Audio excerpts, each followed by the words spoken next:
empezar por agradecer la invitación a José Luis Gorrich y por decir lo que ha dicho a mis amigos de Valencia. Mi corazón, el corazón de todo Portugal está con los valencianos. Buenas tardes. Buenas tardes. Okay. Buenas tardes, soy la doctora Lorendis Ronca, nefrólogo de Venezuela. Un placer estar acá con ustedes hoy y de parte de todo mi pueblo venezolano, condolencias y un abrazo fuerte para este pueblo de Valencia. Iniciemos entonces con el doctor. Vale. Bueno, Tenemos doctor Carlos Añino, endocrinólogo de la Casa del Hospital Universitario de Valencia. Por favor. Pues nada, en primer lugar, dar las gracias a los voluntarios que han venido a apoyar a esta comunidad y a las zonas más afectadas, tanto de esta comunidad como de España. Y en segundo lugar, daros las gracias a vosotros por asistir en estas condiciones y al comité organizador y en especial al doctor Gorrich. Yo os voy a hablar qué objetivo de la diabetes a lo largo del espectro de la enfermedad renal crónica.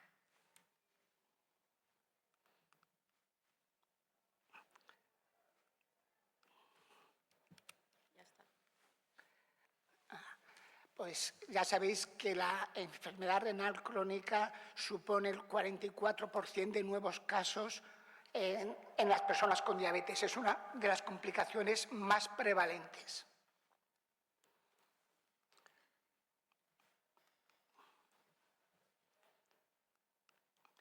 Y en los estudios de principios del siglo XXI se vio que el control glucémico intensivo no disminuía la mortalidad cardiovascular e incluso en el ACOR aumentaba la mortalidad. A partir de ahí se estableció que había una curva en U de la hemoglobina glicosilada y se veía que no era bueno un control estricto de control de la glucemia, probablemente en relación con los fármacos que producían el control estricto en aquel momento, que eran la insulina y los secretagogos clásicos. A partir de esos estudios, un estudio clásico de diabetología del 2012 estableció que si hay complicaciones crónicas como es la enfermedad renal crónica, el control de la diabetes no debía ser muy estricto. Debía ser un control que nos debíamos conformar con glicadas sobre el 8%.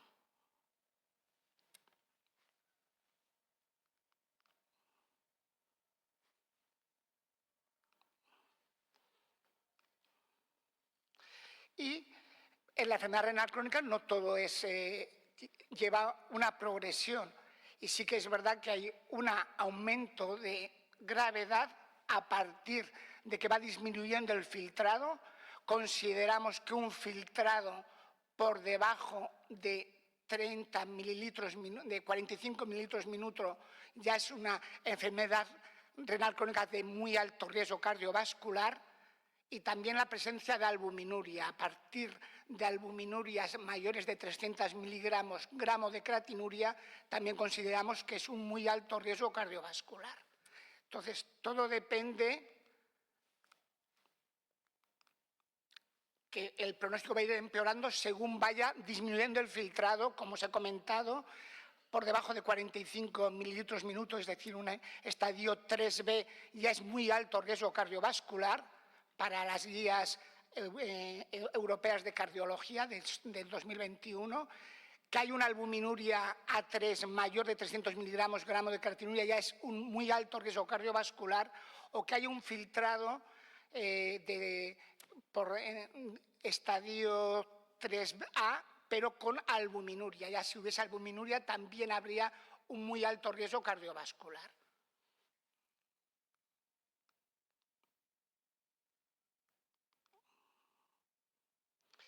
Vamos a ver cómo se deben dar los antidiabéticos, que vosotros seguro que lo conocéis, pero ya lo veréis que muchas veces es iatrogenia cuando tenemos problemas. La metformina desde hace pocos años, porque yo hice una revisión en nefrología, en la revista vuestra Nefroplus, que no tenía mucho impacto en el 2008, y yo ya establecí ahí con el doctor Gorris que a lo mejor había que cambiar el filtrado de metformina para poderla dar. En aquel momento solo se podía dar, año 2008, hasta filtrados de 60.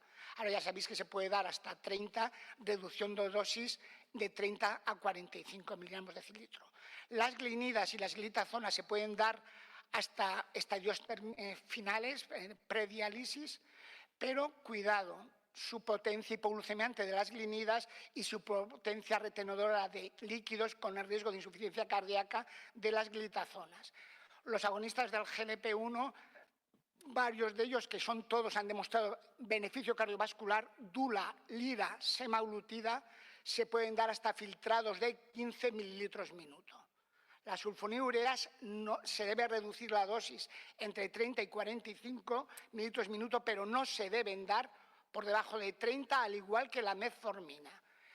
Los DPP-4, los cardiólogos, yo me muevo mucho en el contexto de cardiología, ellos dicen que las DPP-4 son el placebo más caro del mundo. Eso no es real.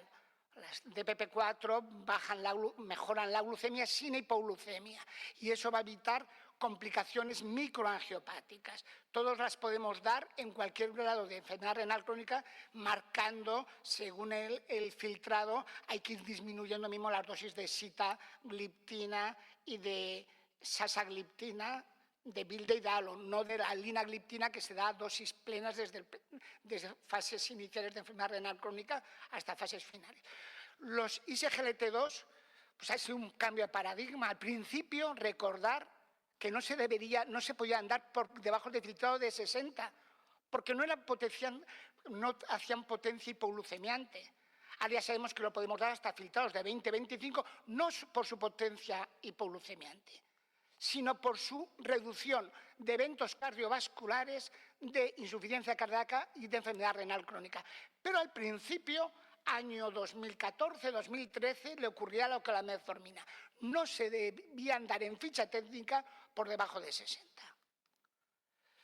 La insulina, pues tenemos que ajustar según el grado de enfermedad renal crónica, pero la insulina también lleva hipoglucemias. Entonces, lo que fue un cambio fue el EMPA-REG.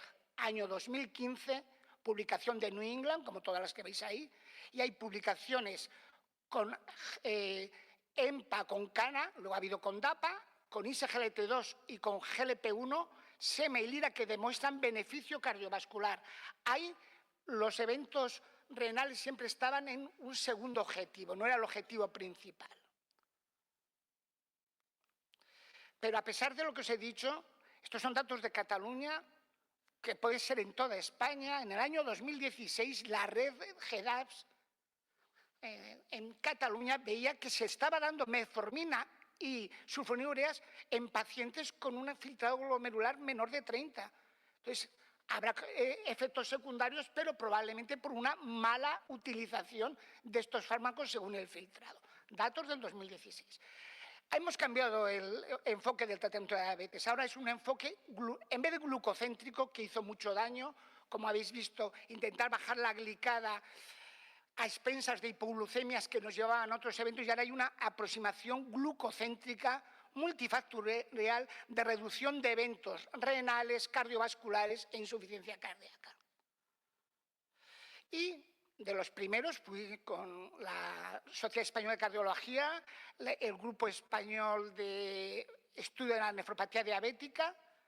En el año 2017, antes de que lo estableciesen otras guías, ya hablábamos que lo primero era el beneficio cardiovascular y se daban los fármacos según el filtrado. En segundo objetivo venía la glicada, pero no en un inicio.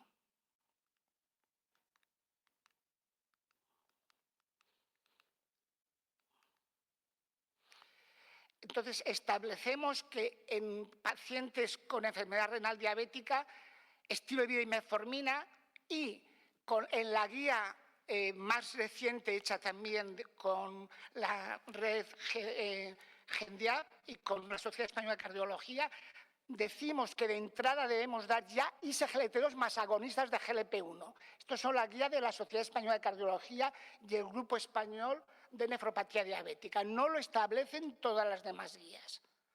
Ajustamos las dosis de fármacos hipoglucemiantes para evitar hipoglucemia, por lo que no queremos es que haya hipoglucemias. Entonces, ¿cómo ajustamos? La regla número 1, mantener lo que ayuda al control glucémico sin hipoglucemias.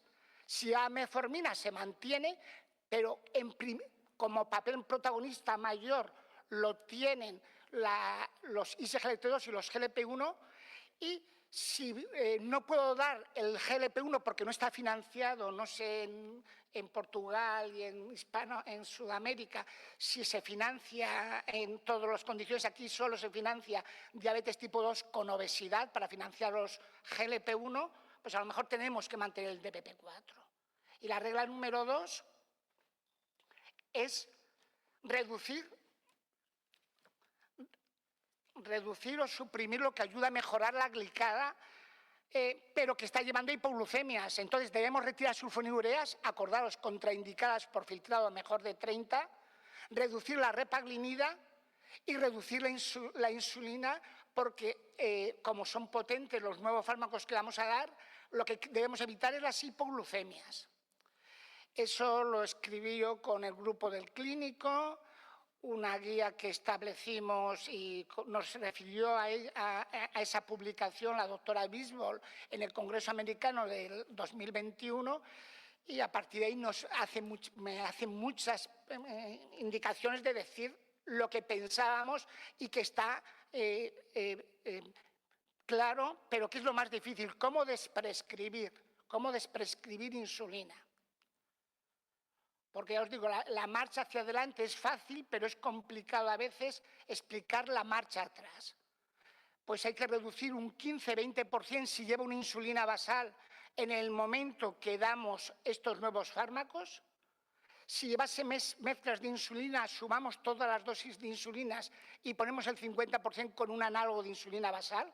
Siempre que podamos, hay que dar metformina si el filtrado es mayor de 30, pero sobre todo ISGLT2, que lo puedo dar con filtrados mayores de 20, o agonistas del GLP-1, que se pueden dar hasta filtrados de 15, y en España financiados si tengo un IMC mayor de 30.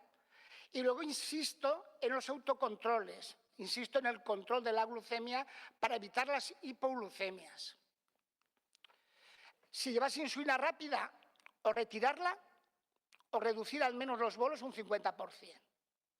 La insulina basal, en la mayoría de las guías, reducir un 20%, sobre todo si la glicemia por debajo del 8%. Si era por encima del 8% no sería tan necesario porque no tenía un buen control. Hacemos unos ajustes de glucemia entre 80 y 130 miligramos de decilitro de glucemia en ayunas. Si es un paciente más frágil, de 100 a 150. Y subiremos o bajaremos la insulina según el objetivo que encontremos. Pero a lo mejor persiste un buen control con muy pocas dosis de insulina basal, con menos de 0,2 unidades por kilo día. Una persona de 70 kilos, menos de 14-15 unidades al día, se podría valorar retirar. Y sigo insistiendo en el control de glucemia en ayunas. Si cuando yo el retiro, porque llevaba menos de 0,2 unidades por kilo, la glucemia en ayunas pasa de 150, pues podía valorar reintroducirla. Si empeorase la glicada, podríamos reintroducirla, pero acordaros que en un paciente con una enfermedad renal crónica la glicada no es el mejor valor para seguimiento, por la que puede sobreestimar en alto los controles. Sería bueno los sensores de glucemia a estos pacientes que no tendría el inconveniente de la glicada. ¿Y cómo yo sé que tienen una buena reserva insulínica? Midiendo péptido C. Péptido C, si veis que una persona sin insulina tiene un péptido C mayor de 1,8, mayor de 2 nanogramos mililitro, probablemente tiene una buena reserva. ¿Qué cuestiones a discutir? La valoración de marcha atrás en el pacientes insulinizados con enfermedad renal diabética. Es decir, llevaban insulina, pero debo intentar retirarla. Primero, añado sin duda el GLP-1 y el ISGLT2. Le hago que reduzco la dosis de insulina basal el 20%, hago controles en ayunas y si tiene un buen control y tiene menos de 0,2 unidades por kilo día, se podría retirar la insulina. Posibilidad de la monitorización continua de glucemia. Es un registro de 24 horas con sensores en caso de hipoglucemias inadvertidas, en caso de que tenga dudas de que la glicada me está sirviendo como un buen control.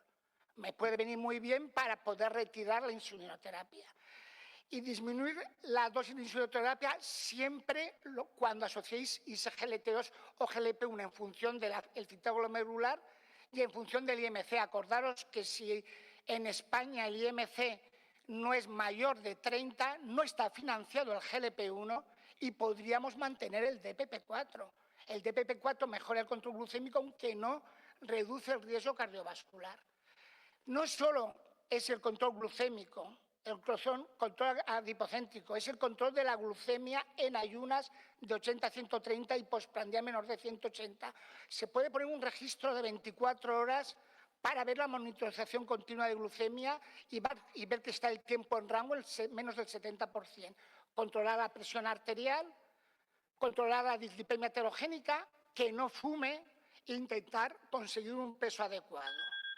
Eso es no solo, siempre debemos dar un ISGLT2 y un GLP-1, intentando reducir las dosis de insulina y de glinidas, pero acordaros, modificar el estilo de vida no está peleado con estos fármacos que he comentado, controlar la presión arterial con un IECA o ARA2, controlar la dislipemia heterogénica con al menos estatina y probablemente ezetimibe, y si es necesario, es una prevención secundaria que tiene un evento, antiagregación.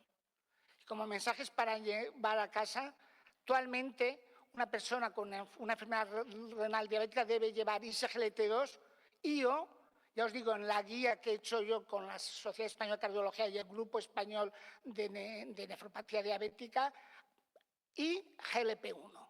Y valoramos el resto de fármacos. Hemos de intentar retirar los fármacos que puedan dar hipoglucemia. Por supuesto, sulfonilureas fuera, por supuesto, repaldina probablemente fuera y reducir las dosis de insulina basal un 20% con esos controles de glucemia en ayunas o con monitorización continua de glucosa. Se mantiene la metformina hasta filtrados de 30 y el DPP-4 lo mantenemos si no puedo dar un GLP-1. Y siempre una intervención multidisciplinar de nefrología, de endocrinología, de atención primaria, como se ha demostrado que ha sido en nuestra DANA una intervención fundamentalmente de personas que podrían no haber intervenido, y la salida al principio de toda la problemática, todos sabemos que ha sido por los voluntarios de la comunidad, de España y de muchos países del mundo. Y la diabetes a veces es complicada y lo más difícil es prescribir. Es fácil dar el GLP-1, es fácil dar el ISGLT2, pero lo complicado a veces es saberse retirar a tiempo. Entonces, debemos dar estos fármacos sí o sí, debemos mantener el ARA2 o el IECA, debemos mantener estatina y ezetimibe, ácido acetilsalicílico si es necesario, y luego reajustar la insulina, que os llevaréis sorpresas que muchos de los pacientes que veis, muchos se puedan llegar a retirar la insulina. Muchas gracias. Excelente. Excelente, doctor. ¿Se escucha? Excelente, doctor Morillas. Muy concisa su charla. ¿Hay alguna pregunta del auditorio para el doctor?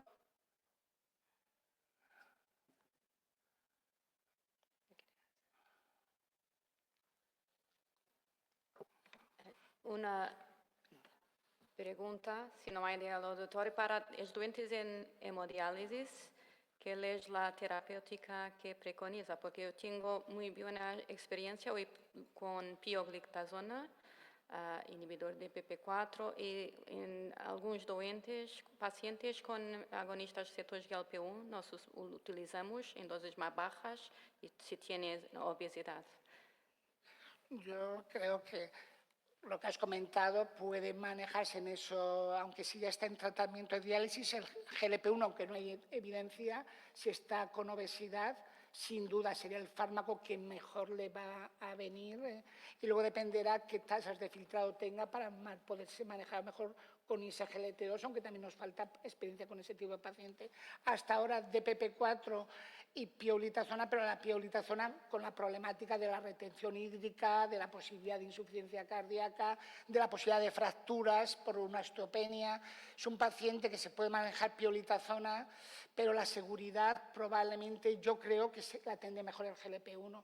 Yo intentaría incluso algún tipo de consentimiento para que se pudiese financiar en condiciones especiales, porque probablemente el fármaco que le va a funcionar muy bien es el GLP-1.